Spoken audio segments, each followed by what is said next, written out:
Lecture number 17 start करते हैं। Lecture number 17 shear strength of beams से रिलेटेड है। जब भी आप डिज़ाइन करेंगे किसी बीम को तो बेंडिंग मोमेंट के साथ साथ आपने ये भी जो वो चेक करना है कि जो आपने सेक्शन सेट किया है वो शेयर के अगेंस्ट भी सफिशिएंट है या नहीं।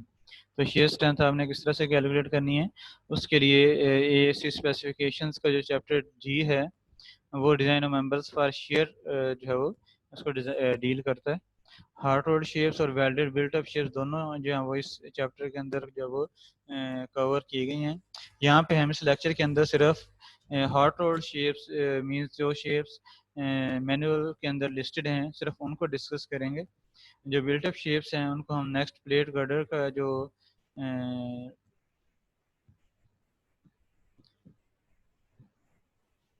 जो प्लेट गर्डर का डिज़ाइन है उसके अंदर डिस्कस करेंगे।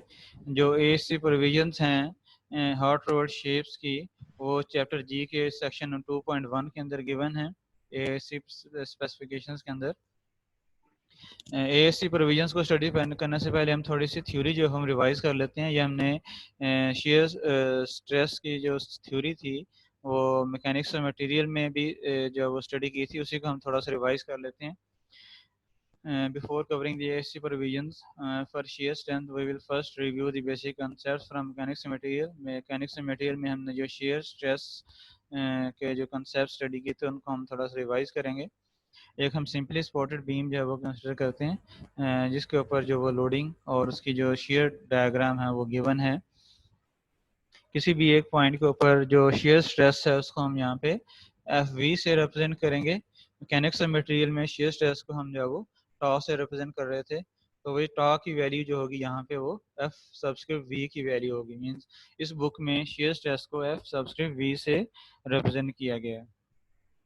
एक डिस्टेंस एक्स के ऊपर जो है वो हम न्यूट्रल एक्सिस पे अगर एक पॉइंट लेते हैं, फॉर एग्जाम्पल ये पॉइंट जो है वो न्यूट्रल एक्सिस के ऊपर किसी डिस्टेंस एक्स पे हमने जो है वो एक पॉइंट लिया है, उस पॉइंट के ऊपर जो शेयर स्ट्रेस की वेरिएशन है वो यहाँ पे आपको जो वो नज़र आ रही है फिगर डी के अंदर।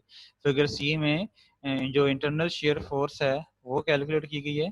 जिस तरह हम बाय मेथड ऑफ सेक्शन जो है वो इंटरनल फोर्सेस बेंडिंग मोमेंट या शेयर फोर्स कैलकुलेट करते हैं, उसी तरह से शेयर की वैल्यू कैलकुलेट की गई है।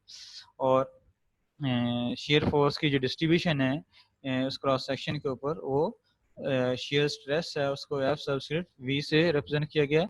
और एक स्मॉल एलिमेंट अगर हम कंसिडर करते हैं जो कि न्यूट्रल एक्सिस पे है तो उस पे जो शेयर स्ट्रेस की डिस्ट्रीब्यूशन है वो इस तरह से है, हॉरिजॉन्टल और वर्टिकल शेयर जो है वो इक्वल होते हैं। ये हमने मैकेनिक्स एंड मटेरियल में जो वो स्टडी किया था वहाँ पे हमने प्रूव भी किया था इसका। कि जो इस स्ट्रेस की वैल्यू है उसके लिए हमने ये फार्मूला जब वो ड्राइव किया था मैकेनिक्स मटेरियल में, shear stress is equal to V Q over I B. इसमें वी जो शेयर की वैल्यू है उस सेक्शन के ऊपर क्रॉस सेक्शन के ऊपर, Q is the first moment of area और आई जो है मोमेंट ऑफ इनर्शिया है और बी जो है विड्थ ऑफ द सेक्शन है जिस पॉइंट पे आप शेयर स्ट्रेस कैलकुलेट करना चाह रहे हैं। तो ये जो फार्मूला है शेयर फार्मूला ये हमने मैकेनिक्स एंड मटेरियल के अंदर ड्राइव किया था। इसके अंदर जो पैरामीटर्स हैं वो यहाँ पे डिफाइन किए गए हैं, ये मैंने आपको बता दिए हैं और मैकेनिक्स मटेरियल में भी हमने इसको डिफाइन किया था। जो इक्वेशन है शेयर स्ट्रेस की उसको हमने जो है वो एज्यूम किया है कि शेयर स्ट्रेस जो है वो विड्थ के अक्रॉस जो है वो कांस्टेंट है और डेप्थ के अक्रॉस इसकी जो वैल्यू है वो वेरी कर रही होती है। क्योंकि विड्थ जो है वो विड्थ के अगेंस्ट हम इसको कांस्टेंट कंसिडर कर रहे हैं, लेकिन एक्चुअली शेयर स्ट्रेस जो है वो विड्थ के अलोंग भी कांस्टेंट नहीं होती, थोड़ी सी वेरिएशन होती है। तो अगर हमने इस इक्वेशन को एक्यूरेटली अप्लाई करना है तो हमारे पास बी की वैल्यू जो बी की वैल्यू है वो कम से कम होनी चाहिए। जितनी बी की वैल्यू ज़्यादा होगी उसमें जो हमारी अजम्पशन है उसके अंदर अनसर्टेनिटी जो एरर है वो ज़्यादा होता जाएगा। क्योंकि इस इक्वेशन से जो हम स्ट्रेस कैलकुलेट करेंगे वो इस अजम्पशन की बेसिस पे होगी कि बी विड्थ के अलोंग जो स्ट्रेस है वो कांस्टेंट है, लेकिन एक्चुअली ऐसा नहीं होता। तो बी की वैल्यू जितनी कम होगी उतनी हमारी एक्चुअल वैल्यू के करीब इतनी वैल्यू आएगी, और बी की वैल्यू अगर ज़्यादा होगी तो जो एरर है वो उतना ही इंक्रीज होता जाएगा। तो इस रीज़न की वजह से हम जो फ्लैंजेस हैं डब्ल्यू शेप्स के, उन पे हम इक्वेशन इस 7.17.1 इक्वेशन जो कि शेयर स्ट्रेस की इक्वेशन है, इसको अप्लाई नहीं कर सकते। वेब के लिए हम इसको अप्लाई कर सकते हैं, क्योंकि वेब के लिए बी की वैल्यू कम होती है एज़ कम्पेयर टू डेप्थ, जबकि फ्लैंजेस के लिए जो विड्थ की वैल्यू है वो डेप्थ के कंपैरिजन में बहुत ज़्यादा होती है। तो इसलिए फ्लैंजेस के ऊपर हम इस इक्वेशन को अप्लाई नहीं कर सकते। हम वेब के ऊपर इस इक्वेशन को जो है वो एक्यूरेटली या थोड़े बहुत एरर के साथ अप्लाई कर सकते हैं। जो डिस्ट्रीब्यूशन है डब्ल्यू शेप्स की शेयर स्ट्रेस, वो हमने जो है वो मैकेनिक्स मटेरियल में भी हमने ये एग्जांपल सॉल्व की थी, उसमें भी हमने ये शेयर स्ट्रेस डिस्ट्रीब्यूशन ड्रा भी की थी। तो ये स्ट्रेस डिस्ट्रीब्यूशन है, जो डार्क लाइन जो बोल्ड लाइन है, ये एक्चुअल डिस्ट्रीब्यूशन है जो कि इस फार्मूले से आपके पास आएगी, एफ विजुअल वी को ओवर आई टी, जो शेयर स्ट्रेस का फार्मूला उससे आपके पास आएगी। इसमें डिफरेंट पॉइंट्स के ऊपर आप जो है वो शेयर स्ट्रेस की वैल्यू कैलकुलेट करते हैं इस इक्वेशन से, और उसको आप प्लॉट कर लेते हैं वर्टिकल एक्सिस के ऊपर, तो आपके पास ये डिस्ट्रीब्यूशन आती है शेयर स्ट्रेस की। तो अगर आप एवरेज वैल्यू कैलकुलेट करते हैं तो जो डॉटेड लाइन है ये आपके पास एक एवरेज वैल्यू है वेब के लिए। शेयर स्ट्रेस को अगर आप सिंपली वेब के एरिया से डिवाइड कर देते हैं, जिस तरह से आप एक्सियल फोर्स को करते हैं, तो आपके पास जो वैल्यू आएगी, डिस्ट्रीब्यूशन आएगी जो कि कांस्टेंट होगी थ्रू आउट दी डेप्थ, वो इस तरह से होगी जो कि आपको डॉटेड लाइन में जो वो नज़र आ रही है। तो एक्चुअल डिस्ट्रीब्यूशन के ऊपर जो है वो average stress distribution V over W, ये डॉटेड लाइन से जो है वो शो की गई है।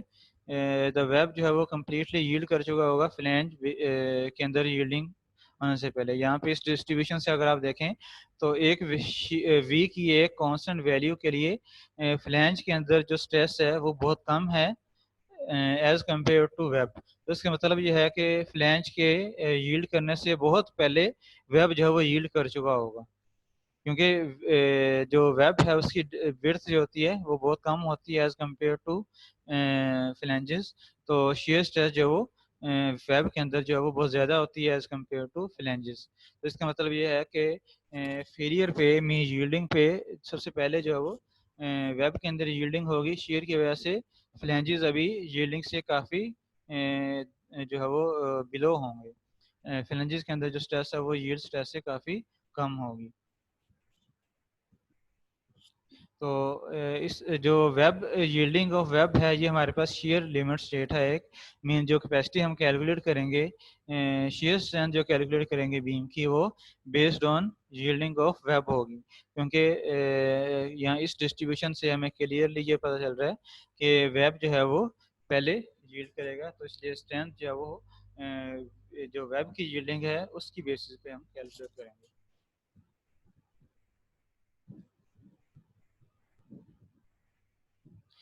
Taking the shear stress as 60% of the tensile yield stress, we can write the equation for shear stress in the web at failure as, इसमें जो shear yield stress है वो हम tensile yield stress का 60% जो वो लेते हैं।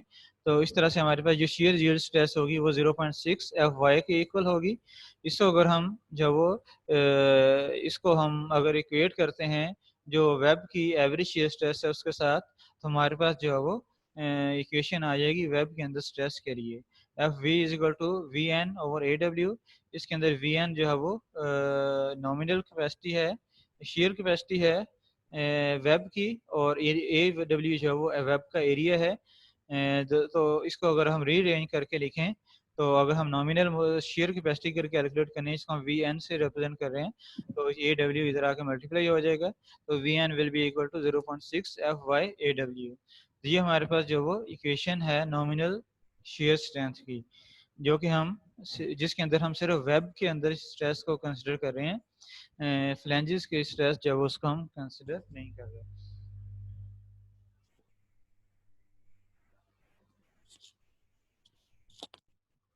This will be the nominal strength in shear provided that there is no shear buckling of the web. Web के अंदर अगर शेयर लोकल बकलिंग नहीं है, मीन लोकल इंस्टेबिलिटी नहीं है, तो ये नॉमिनल स्ट्रेंथ होगी उस सेक्शन की जो कि मैक्सिमम वैल्यू होगी। जिस तरह अगर बेंडिंग के अंदर अगर कोई लोकल बकलिंग नहीं है तो उसकी कैपेसिटी जो वो मैक्सिमम कैपेसिटी हम लेते हैं प्लास्टिक मोमेंट कैपेसिटी के इक्वल। इसी तरह शेयर के अंदर जो मैक्सिमम नॉमिनल कैपेसिटी है वो इस इक्वेशन से आएगी, जो कि उस वक्त होगी जबकि कोई लोकल इंस्टेबिलिटी जो है वो उसके चांसेस ना हो। लोकल इंस्टेबिलिटी या शेयर बकलिंग ऑफ वेब जो है वो पॉसिबल है या नहीं पॉसिबल, वो डिपेंड करेगी एच ओवर टी डब्ल्यू के ऊपर, H over T W ratio के ऊपर, जो कि width to thickness ratio web के लिए। हम वेब के लिए H over T W ratio calculate करेंगे, उस समय डिटरमिन करें कि वेब जो है वो वेब के अंदर जो बकलिंग है वो पॉसिबल है या नहीं पॉसिबल। अगर ये वैल्यू बहुत ज़्यादा है तो इसका मतलब ये है कि वेब जो है वो शेयर में बकल कर सकता है, इलास्टिकली भी और इन इलास्टिकली भी। फॉर LRFD अगर हम ASC स्पेसिफिकेशंस को देखें जो कि शेयर की रिक्वायरमेंट्स जो ASC स्पेसिफिकेशंस के अंदर हैं, तो हमारे पास जो बेसिक डिज़ाइन इक्वेशन होगी शेयर के लिए वो वही रहेगी जो बाकी फोर्सेस के लिए हम पढ़ते रहे हैं। VU load effect maximum shear based on controlling combination of factor loads, जो कि लोड का इफेक्ट है, that should be equal less than or equal to nominal capacity sorry design capacity of section, design shear capacity of this section. इसमें 5V जो है वो resistance factor है shear के केस में, और VN nominal capacity nominal shear capacity है उस सेक्शन की। तो ये हमारे पास बेसिक डिज़ाइन इक्वेशन है शेयर के लिए। ASD के लिए हमारे पास जो डिज़ाइन इक्वेशन है वो VA should be less than or equal to VN over omega V। इसके अंदर VA जो है वो मैक्सिमम शेयर इफेक्ट है based on controlling combination of loads, and omega v is the resistance factor for shear। ASD के case में जो resistance factor है, जो स्ट्रेंथ रिडक्शन फैक्टर, उसको हम ओमेगा से रिप्रेजेंट करते हैं। सबसे V जो रिप्रेजेंट कर रहा है शेयर के अंदर जो रेजिस्टेंस फैक्टर है। The value of the resistance factor and safety factor will depend on the web width to thickness ratio। इसमें जो रेजिस्टेंस फैक्टर की वैल्यूज हैं या सेफ्टी फैक्टर है ASD के केस में मीन्स 5V और ओमेगा वी, इनकी वैल्यूज जो हैं वो कांस्टेंट वैल्यूज नहीं होंगी, ये डिपेंड कर रही होंगी वेब की width to thickness ratio mean H over T W ratio पे डिपेंड कर रही होंगी। जो बेसिक स्ट्रेंथ इक्वेशन है वो हमारे पास जो ASC की इक्वेशन है वो VN इजकल 0.6 FY/AW CV। ये वही जो बेसिक इक्वेशन हमने पढ़ी थी, थ्योरेटिकल इक्वेशन जो भी हमने पढ़ी है, ये वाली इक्वेशन इसी को मॉडिफाई किया गया। इसके अंदर फैक्टर CV जो है वो मल्टीप्लाई कर दिया गया। इसके अंदर AW जो है वो वेब का एरिया है, वो D मल्टीप्लाई बाय TW से कैलकुलेट कर सकते हैं। इसमें D जो है वो डेप्थ है वेब की और TW थिकनेस है। सॉरी डी जो है overall depth of the beam है। हम जो फ्लैंजेस के जो पोर्शन है उसको हम भी हम वेब में कंसिडर कर सकते हैं। तो डी जो है overall depth of the beam है। CV is the ratio of critical web stress to shear yield stress. CV जो है वो क्रिटिकल वेब स्ट्रेस की रेशियो है शियर यील्ड स्ट्रेस के साथ। CV की वैल्यू जो है वो डिपेंड कर रही होगी कि जो लिमिट स्टेट है वो क्या है, वो वेब यील्डिंग है, वेब इनइलास्टिक बकलिंग है या वेब इलास्टिक बकलिंग है। इन तीनों में से कौन सी लिमिट स्टेट है उसकी बेसिस पे CV की वैल्यू जो हम चूज करेंगे। तो सबसे पहले CV की वैल्यू के लिए हमें ये डिटरमिन करना पड़ेगा कि वेब यील्डिंग होगी, वेब के अंदर यील्डिंग से फेलियर होगा या इनइलास्टिक बकलिंग की वजह से फेलियर होगा या इलास्टिक बकलिंग की वजह से फेलियर होगा। केस 1 जो है हॉट रोड शेप्स के लिए, ऐसी शेप जिनके लिए एच ओवर टी डब्ल्यू की रेशियो इस वैल्यू से कम है, उसमें इस केस में जो लिमिट स्टेट है वो शेयर यील्डिंग होगी। जो पहली लिमिट स्टेट है जो शेयर वेब शेयर यील्डिंग है, ये लिमिट स्टेट गवर्न कर रही होगी। तो उस केस में जो वैल्यूज हैं वो इस तरह से होंगी। हमारे पास CV की वैल्यू 1.0 होगी, 5V की वैल्यू 1.0 होगी और ओमेगा V की वैल्यू 1.50 होगी। तो केस 1 है हार्ट रोड आई शेप्स के लिए H over T W ratio अगर इस वैल्यू से कम है तो जो लिमिट स्टेट है मीन जो फेलियर होगा वो शीयर यील्डिंग ऑफ वेब की बेसिस पे होगा, और उसमें इन फैक्टर्स की वैल्यू ये वाली जो लिस्टेड हैं ये हम यूज करेंगे। Most W shapes with FY less than or equal to 50 के SI fall into this category. तो मोस्टली जो डब्ल्यू शेप्स जो मेन्यू के अंदर लिस्टेड हैं, अगर एफ वाई की वैल्यू 50,000 की 50 की एस आई से कम है या इसके इक्वल है, तो जो फर्स्ट केस के बेसिस पे हम कैलकुलेट कर रहे होंगे शेयर स्ट्रेंथ। केस टू के for are other doubly and singly symmetric shapes, इसके अलावा जो बाकी डबली या सिंगली सिमेट्रिक शेप्स हैं उनकी वैल्यूज 5v इक्वल टू 0.9 होगी और ओमेगा v जो है वो 1.67 होगी। और सी वी की वैल्यू हम इस फार्मूले से इस कंडीशन से हम जो वो कैलकुलेट करेंगे। एच ओवर टी डब्ल्यू को हम इस फैक्टर से कंपेयर करेंगे। अगर एच ओवर टी डब्ल्यू की वैल्यू इस वैल्यू से कम है या उसके इक्वल है तो वेब इंस्टेबिलिटी के चांसेस नहीं है और सी वी की वैल्यू 1.0 के इक्वल होगी। अगर एच ओवर टी डब्ल्यू की वैल्यू इन दो वैल्यूज के दरमियान है तो इन इलास्टिक वेब बकलिंग है लिमिट स्टेट हमारे पास, उस केस में सी वी की वैल्यू इस फार्मूले से कैलकुलेट करेंगे। और अगर एच ओवर टी डब्ल्यू की रेशियो जो इस वैल्यू से भी ज़्यादा है तो जो लिमिट स्टेट है वो इलास्टिक वेब बकलिंग है और उसके लिए हम जो है वो सी वी की वैल्यू इस फार्मूले से कैलकुलेट करेंगे। इसमें की वे की वैल्यू जो है वो 5 होगी। तो इस तरह से आप जो है वो शेयर स्ट्रेंथ कैलकुलेट करेंगे। शेयर स्ट्रेंथ के लिए हमारे पास जो वो मैं रिवाइज कर देता हूँ, 3 लिमिट स्टेट्स हैं, मीन 3 फेलियर पॉसिबिलिटीज हैं। Failure due to web yielding, failure due to web inelastic buckling and failure due to web elastic buckling. जो 3 फेलियर मोड्स हैं या लिमिट स्टेट्स हैं, इनकी बेसिस पे हम सीवी की वैल्यू जो है वो कैलकुलेट करेंगे। हार्ट रोल्ड आई शेप्स के लिए जो है वो एच ओवर टी डब्ल्यू की वैल्यू अगर रेशियो अगर इससे वैल्यू से कम है तो ये वैल्यूज लेंगे हम इन फैक्टर्स की। और इनके अलावा बाकी शेप्स के लिए जो है वो हम ये वैल्यू यूज़ करेंगे।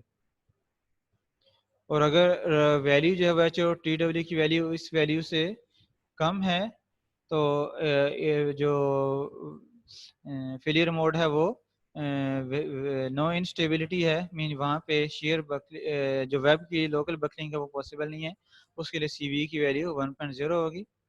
इस केस में डबली सिमेट्रिक और सिंगली सिमेट्रिक शेप्स के लिए केस टू के दोनों पॉइंट्स गिवन है, ये 5v और ये ओमेगा वी की वैल्यू भी गिवन है और सी वी की वैल्यू उसके लिए फर्दर कंडीशन जो वो गिवन है। केस टू के अंदर एक ही वैल्यू है, एक ही केस है H over T W less than 2.24 F E over F Y two. Case one के अंदर जो कि हार्ट रोल्ड आई शेप्स के लिए एक ही कंडीशन है, उसमें सीवी की वैल्यू 1.0 है। इसके अलावा बाकी सिमेट्रिक शेप्स मीन अगर ये वैल्यू ये कंडीशन फुलफिल नहीं हो रही तो उस केस में आगे फर्दर हमारे पास जो वो डिफरेंट कंडीशंस दो डिफरेंट कंडीशंस हैं, उनकी बेसिस पे हम कैपेसिटी कैलकुलेट तीन डिफरेंट कंडीशन जिनकी बेसिस पे कैलकुलेट करेंगे। तो केस वन के अंदर एक ही कंडीशन है और केस टू के अंदर जो है वो यहाँ पे जो है तो करेक्ट कर लेंगे, केस टू है।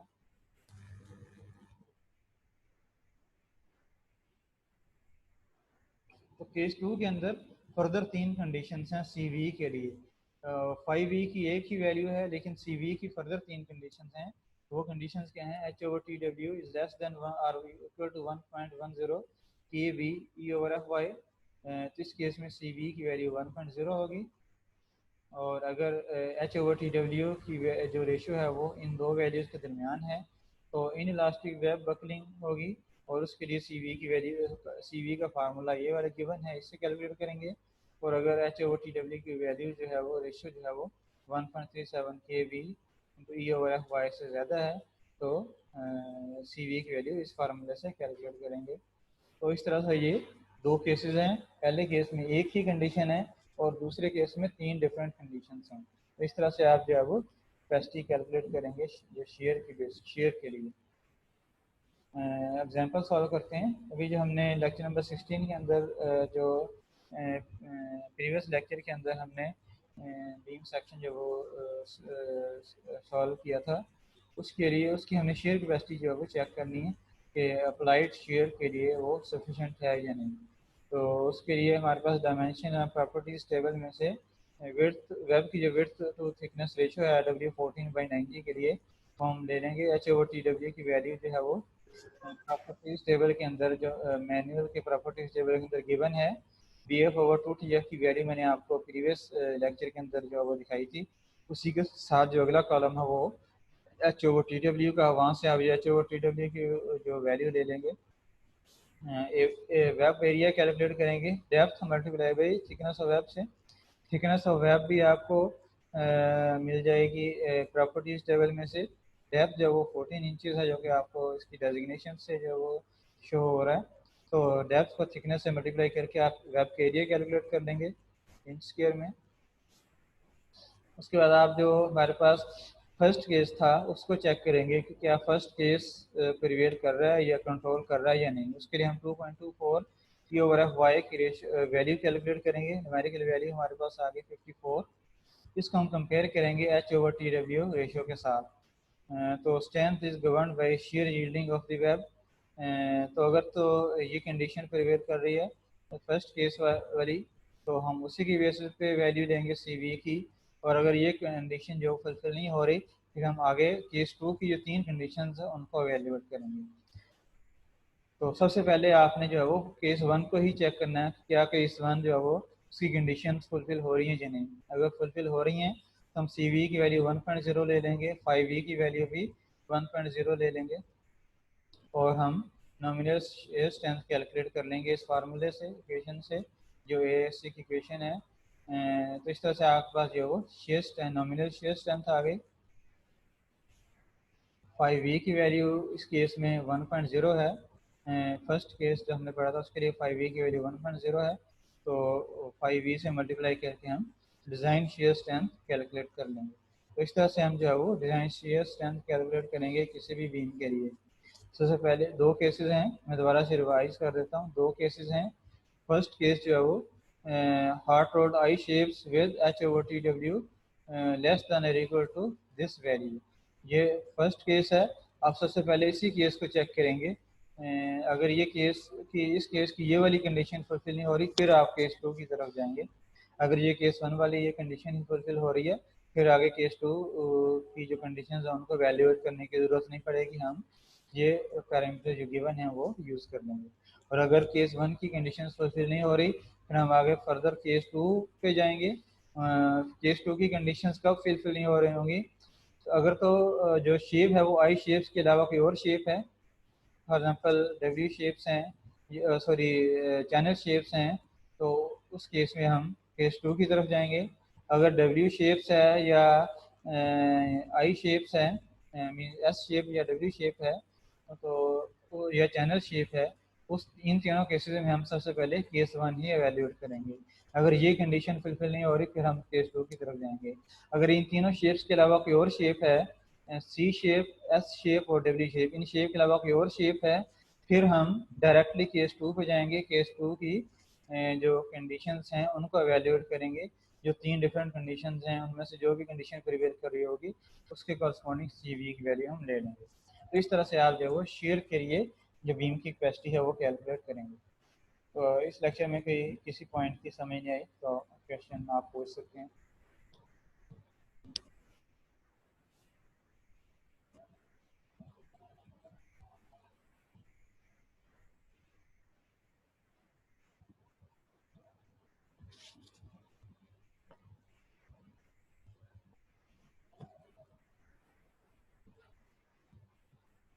स्टूडेंट्स, अगर आपका कोई क्वेश्चन है तो हम इस सेशन को एंड करते हैं। इस लेक्चर के एंड पे कुछ असाइनमेंट क्वेश्चंस मैं ऐड कर दूंगा जो कि आपने असाइनमेंट सॉल्व करने वाले। थैंक यू, अल्लाह हाफिज़।